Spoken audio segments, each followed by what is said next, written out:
Welcome to the Church Communications Podcast, powered by Church Visuals. We believe that effective communication is integral to leading your congregation and community. Join Katie Allred and Carl Barnhill each week to dive into insights and strategies that will help you grow your church. Whether you're a pastor, a church leader, or someone interested in maximizing your communication to make a difference, you're in the right place. Let's get started. Welcome to the Church Communications Podcast. I'm Katie Allred, and I am joined by Carl Barnhill. Carl, how are you doing? I am great. You know, we have Darrel Girardier, on today. Butcher. And I feel like, one, I'm going to butcher the name as always. Carl. And then two, I feel extremely young compared to Darrel. So all good things in my favor today. See, I make you feel good You're starting off like a little hot, Carl. Like, I think we got to bring that down. I am. I'm coming in strong. I love you, buddy. So I'm excited. It's all good.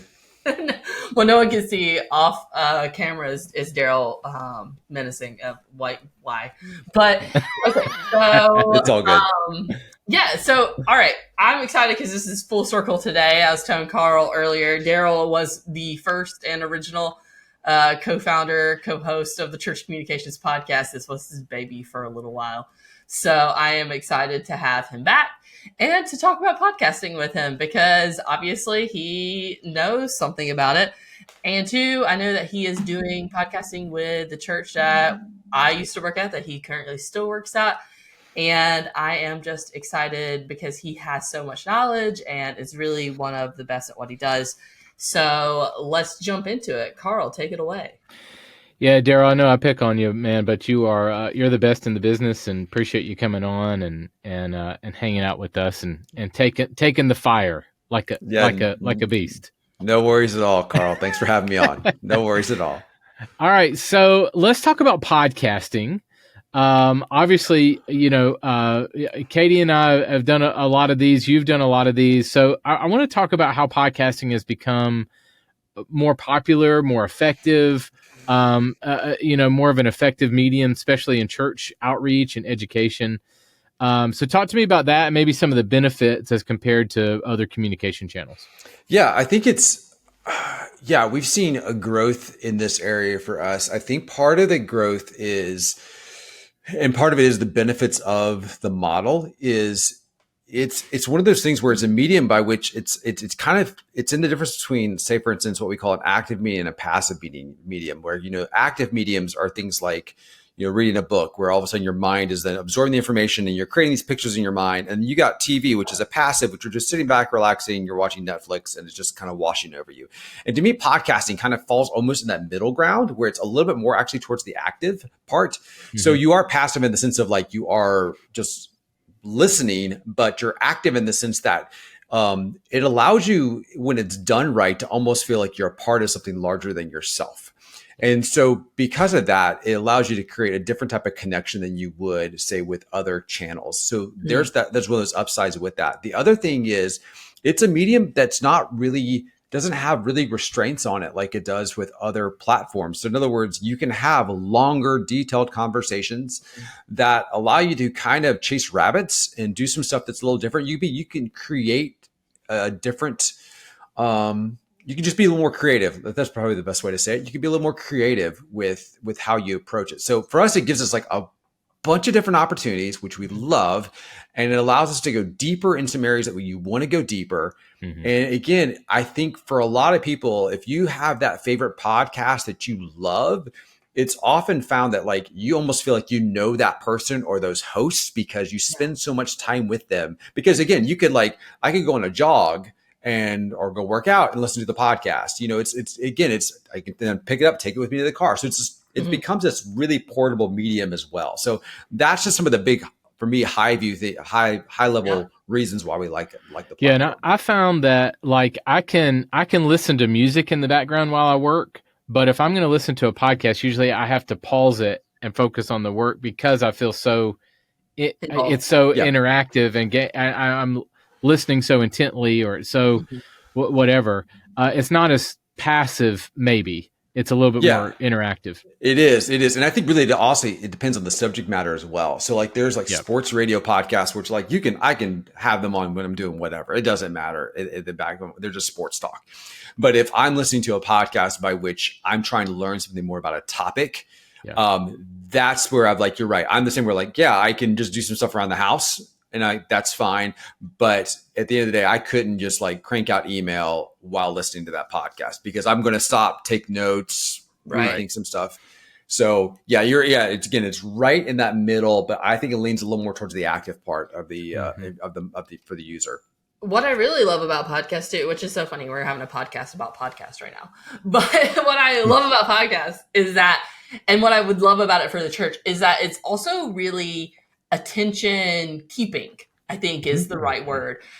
Where a social media post, you're going to scroll by it. You're going to spend 5 seconds engaging with that social media post, or an email even. You might spend a minute looking over an email, clicking a link, that kind of thing. But a podcast, you're going to stay engaged for 15, 30, 45, an hour.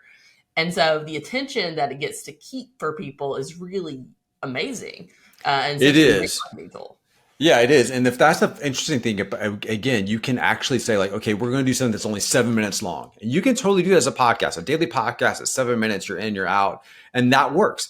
And then you go on the other side and you go to like, say someone like a Joe Rogan, and you can easily go 3.5 hours where it's a conversation and he's holding the audience for 3.5 hours. I tell our pastoral team all the time, I said, look, when you're talking about specifically, if we're going into certain audience segments, I would say, you know what? Joe Rogan is pastoring a lot of young men. And I know we don't use that word in that, I'm using that word in a different sense, but if you think about it, he's saying like, let's say he says 2 to 3 podcasts per week. Okay. So at about 2 to 3 hours, that's about 6 hours worth of content, give or take, between 4 to 6 hours. And these young men are absorbing that. So they don't spend 4 hours with you, 4 to 6 hours with you. So that tells you like the kind of impact that medium can have and how you can actually go deep and go long, and the audience will reward you for that.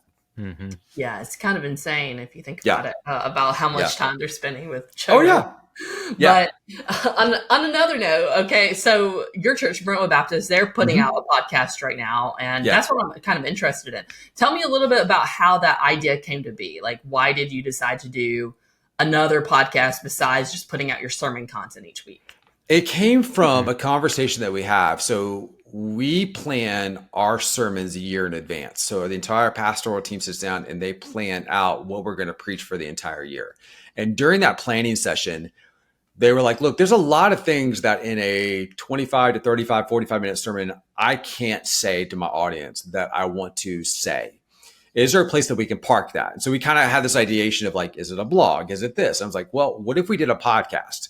Because that's pretty low friction in terms of they just need to show up with their notes and then we're just going to ask them questions. So from that, we kind of had this idea, we're going to create a podcast called Sermon Notes. And the idea and concept is if I was going to double click on a couple of the key things that you hit on your sermon, I want to ask the question behind the question. I want to kind of push you a little bit further beyond the thing that you were talking about. And so what we wanted to do is we wanted to create something by which the pastors didn't have to do a lot of prep work for. Like they already had done a sermon. So at that point, it was kind of like you did the sermon. So just not to get too granular, but the way that the process kind of broke down was they would preach on Sunday. Then Sunday afternoon, I would watch the sermon on YouTube.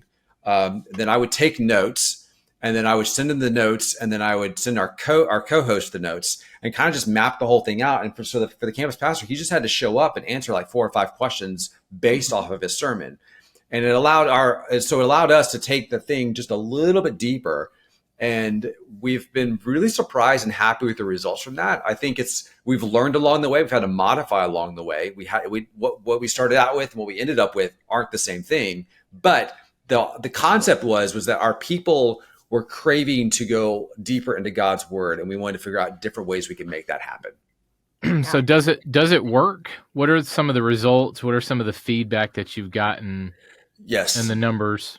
Yes. So I don't have the numbers in front of me. I could say for our audience, for our numbers, actually we're quite pleased with it when you look at the numbers. And we can talk about, if your church is setting one up, how to look at those numbers, because there's a couple of things we did learn from that.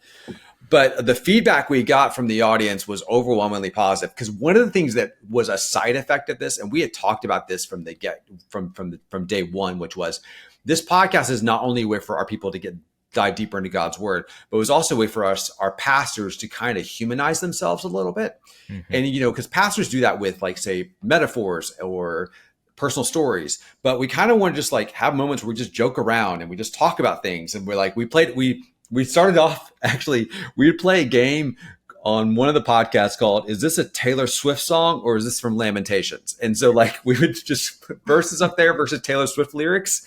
And like, we had fun with it. Like, what the audience saw was they're human, and like, they're just like me in a lot of ways. They talk about their kids and the struggles going on at the house and all that kind of stuff. So I would have typically, we get the feedback of, we just get the numerical numbers that you pull from your Spotify, your iTunes dashboard, or the comments on YouTube, because we'd also place this on YouTube, or we put them on, or just the stuff on Instagram. We place the little shorts. But what surprised me was I got people stopping me in the hallway on Sunday morning saying how much they liked it. And so my thought is that it's one thing for somebody to like something, because that's just a tap of a button on the social media app. It's nothing for them to write an email, but for you to stop me in the hallway, pull me aside and say, I love that. That's great. You guys need to keep doing that, which I got numerous times from people. That was for us a big eye-opening experience, and it just kind of told us we were on the right path. No, that's good. Yeah. What do you feel like if another church wanted to start a podcast? What do you feel like are critical elements of like a successful and engaging podcast? How can churches really effectively convey their message? Well, I think what I would tell you is, if you're thinking about starting off, other than something that's sermon based, let's take that aside for 2 seconds and say you're doing something else. One, be gracious with yourself, because I had to numerous times we had to sit down and say, okay, guys, take a break. It's fine. This thing didn't go exactly the way we wanted it to go, and that's going to be okay. We'll be fine. So be gracious with yourself, because it's going to take you a while to figure this out. The second thing I would tell you is that I'm pretty much of the mindset of, like, you just need to do it and worry about the production later on. The production quality will come with time if that is not your skill set. I would say the caveat with podcasting, though, is from day one, you need to do everything you can to get the audio right. You really should strive really hard to get the audio right, because I have found that if the audio is an issue, your audience, there's actually this, I don't know the medical term, but I do know this, that your brain actually gets tired of listening to bad audio over a long period of time. So they can handle like a short podcast where it's like, it's your iPhone audio, and that's fine. But if you're going to go like a long podcast, you got to have the audio game has to be good. So that's maybe where I would tell you where video can be more forgiving. Video is a lot more forgiving, and because you got to remember, especially video is forgiving, because especially when they're looking on video, as we know, 9 times out of 10, they're looking at it on the iPhone, and so when you hold a smaller device, your forgiveness factor goes up incrementally, massively. When you're on audio, you're not holding a device, so it's a little bit, there's a disconnect there. So I'd say 1, be gracious with yourself. 2, make sure you get the audio right. That's a big thing. 3, don't fall to the large number issue, which is basically, it's like the law of large numbers, which is, oh my gosh, we only got this. Well, you need to take a step back and figure out what we call your TAM, your total addressable market. Like, what do you really think you probably could hit? Be realistic with yourself. We had to do that because when I looked at the numbers at first, I was like, dang, that's small. But then I was like, wait, time out. When I look at YouTube, when I look at this and start, all of a sudden we work backwards, I go, that's actually not a bad number. That's pretty good. And so I would be very, very careful of doing a comparison with other people's numbers, own your numbers, and then just know that you're going to take time to grow with it. I think the other thing I would say is that you also need to make sure you stay true to your DNA. Yeah. So for our DNA, who we are, and I think most churches would, Martin Luther would say, churches got 2 jobs: preach the gospel and administer the sacrament, which is baptism and the Lord's Supper. That's it. That's what church should do. So I think stay true to your DNA or as a church. So for us, our DNA is we are first and foremost, we believe we are one called to be disciple makers. So what does that mean? That means we preach the gospel first and always. So how does that play out in podcasting? Well, here's how it plays out in podcasting. We do not do issues-based podcasts. In other words, we don't take an issue and say that's going to be our podcast. What we do is we start with, we can take an issue, which we do in the sermon, but we start with the gospel or scripture and walk our way towards that issue. So that is true to our DNA. So I would never do a podcast where we say, hey, today we're talking about this social issue. What do y'all think? Like, we would never do that. So when I structure the podcast, we're going to structure it in such a way that we start with the gospel and work our way towards the issue. And so that's what's true to our church's DNA. And I think for most Protestant evangelical churches, I think they would probably affirm that as well. So I would say, stay true to your DNA. Don't make this an outlet to try something that is not who you are, because your audience will probably most likely reject that because it will not feel cohesive to who you are overall as a church. So make sure you're staying true to your DNA. And within that, you also know what the audience is looking for. Right. You got to keep an eye on that. And then the last thing I would say is don't be afraid to experiment. As I said before, we started off with one model, and then all of a sudden, as we went along, we're like, okay, that doesn't work. Tweak this. And, we ended up with the final product that we're happy with, but we're even going back now when we do season 2, which will start in October. We're even thinking we're going to do some more tweaking. So don't be afraid to experiment and be gracious with yourself. Are you in need of a reliable place to print your designs? Look no further than Outreach.com. As a preferred printer partner for over 20,000 churches similar to yours, they've got everything that you need. From postcards to banners or new mover mailers, Outreach.com is here to assist, reach more with their professional and tailored services. Again, that's Outreach.com. Make your message stand out today. How about the production longevity? Meaning, for instance, me on my podcast and even this one, in order to survive, I have to record in bulk.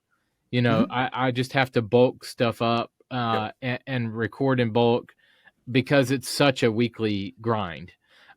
So how do you guys handle that? I mean, is there obviously there's a team involved? Is that on there? And how should churches, maybe even smaller teams at churches, relate to that? Like, there's no way we can keep up with that kind of calendar. Well, I think what you have to do is you have to ask your question. I would work backwards and say, what do you want the end goal to be? And then ask yourself, what's the minimum viable product we have to do to get to that goal? So I would start there and then build your production processes in such a way to achieve that. So it may mean you have to scale back a bunch of things that you want to do from day one and work your way up there. So for us, we said from day one, we have to have this be audio and video because we wanted video on this. And really the driver was not actually YouTube. The driver was, we wanted to do video on Spotify because our hunch was video on Spotify was going to do really well. And it actually has done pretty well for us. So we were happy with that. So we started out with the idea of what we said was like in 24 hours after the podcast is out the door, what should that look like? And we said, okay, we want YouTube shorts. I want Instagram stories. I want a full length on YouTube. I want the audio on Spotify and iTunes and any other platforms we need to have that on. I need the video on Spotify as well. So we did that, and then we worked our way backwards and said, okay, what's it take to pull that off? And keep it in mind that we also wanted thumbnails, so I've got to have photos. So we just made a massive checklist. And so what I would tell you is start off by making that big, massive checklist and then say, what can we realistically really pull off? And then pull everything off of there that you can't do well, or you're like going, that's not essential to what we got to do, and start with that core and work your way up. We started with that massive list, and what ended up happening is that by week 5, we had it down to a science where I could have the podcast recorded, done, everything shipped with the clips in less than about 2 hours. Like we can move super quick. Now, this is one of the things that also I would say in the last 6 months have been tremendous helps to us is artificial intelligence. Yeah. So we have been able to use certain platforms to upload the videos and all of a sudden create the clips with the subtitles in the platforms. Okay. I feel like you need to tell the people what those are.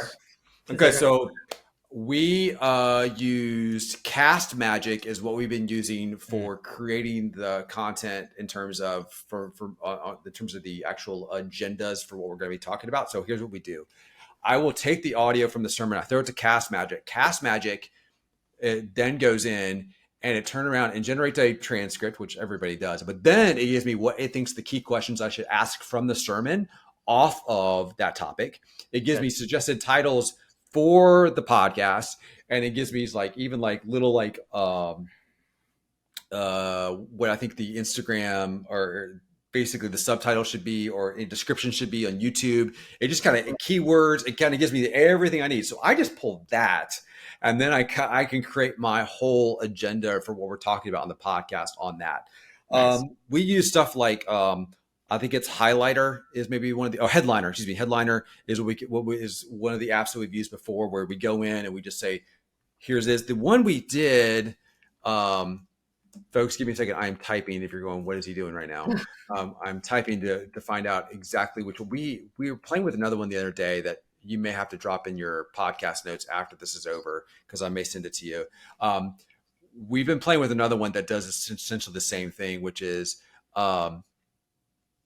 it allows us to go in, upload the video, and then from there, from the video, it goes ahead and tells us what it thinks the sermon, the actual clip should be on, say, Instagram stories, et cetera, and does a lot of the work for us. Yeah, talking about like an Opus clip or something like that. Yeah, it's something like that. I'm actually looking at all my messages, this is another reason why I hate Microsoft Teams. Okay, not an endorsement for Microsoft Teams, but it's all of that type of stuff. But anyway, if you just search for it, there's 3 different tools you use, but we use those tools to do a lot of the heavy lifting. But again, we were able to crank things out again. And part of it was our team. The other thing was again, this is all down into the granular, was the team just kind of knew every Monday from 11:30 to 1:30, it's podcast. And that's what you're working on. And we grind it out with the idea that no later by 3 p.m., all the assets are out the door.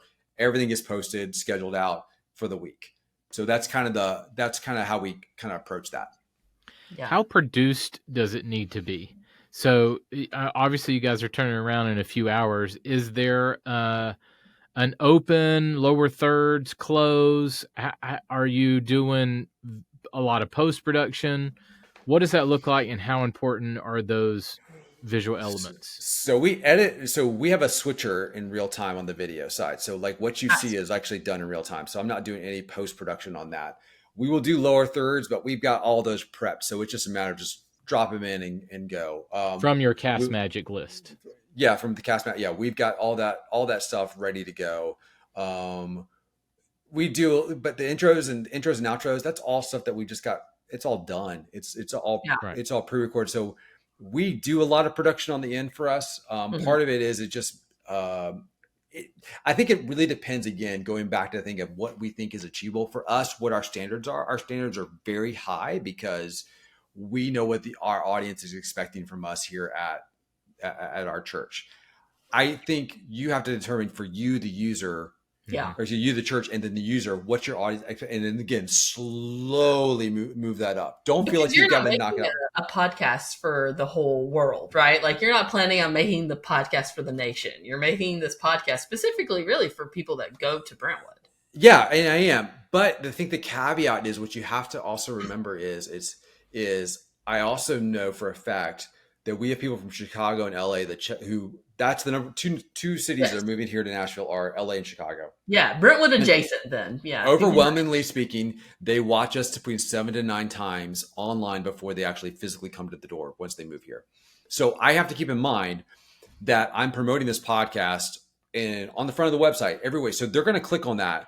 I need the value to be as good as what they see on Sunday morning, if not maybe even hopefully even better, but it's got to match that. So if you have a really good Sunday morning experience, via video, audio, you kind of want the podcast to match that, because it doesn't need to be this like massive drop off in quality, because that's going to be incongruent to what your brand is. And I know we say brand sometimes can be kind of a nasty word in church world, but you want to have a level of quality consistency across the board. Yeah, that's good. Okay, so any parting thoughts, advice that you would give church communicators who are considering getting into podcasting for their church? I think the big thing is I think this is a thing by which there's two things I would tell you. This is one, again, be gracious with yourself. You're going to goof this up. You're going to get it wrong, and that's okay. It's going to take some time to figure out the nuances of podcasting. It's not easy from day one. It's a little bit difficult, and you've got to fine tune it to where your audience. The audience wants this, and that's fine.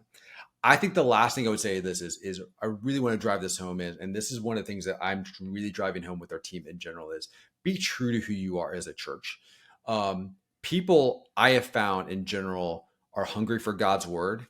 And so I think podcasting, if I'm asking myself, what should I do as a podcast? I would say this, start off with feeding your people God's word, and they will reward you for that. The audience will reward you for that. So start there. In other words, if you ask me tomorrow, Katie, if I could do it all over again, what would I have done differently? I think what I would have done is I may have done a podcast where we just would have done a daily reading God's word and launched that as a second, and then had done the sermon notes as the third one. Because that's David Platt, so you can listen to David Platt's podcast. Well, yeah, you got David Platt, Annie F. Downs has one called Let's Read the Gospels. A lot of people do that.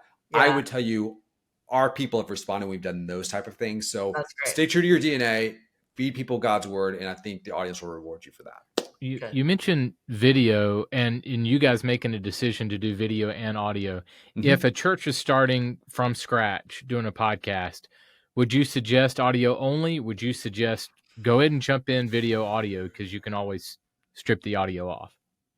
Yeah, I would say do both. I would because I think there's this idea, and I understand. Again, I've been as I've been saying on this episode, is scaling up.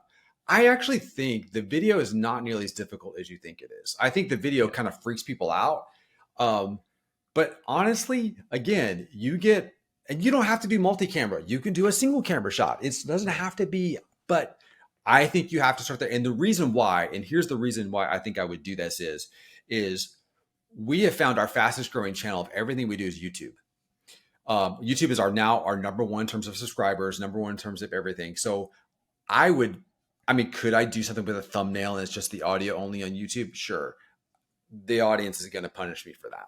Mm-hmm. Yeah. So I would tell you, do it. And really the reason I would do it is for YouTube. That's why I would do it.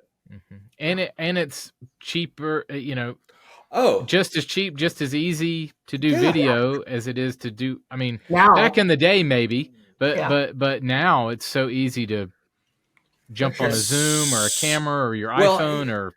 Here's the other thing, Carl, is the other reason why I do it is because the reason we said video was because we knew we had to go Instagram stories, reels, Facebook post story. We knew we had to do that because we could not build out the social media apparatus that came with it without doing video. Yeah, no, that makes a lot of sense. Promotion wise, especially, it makes sense to have video. Yeah.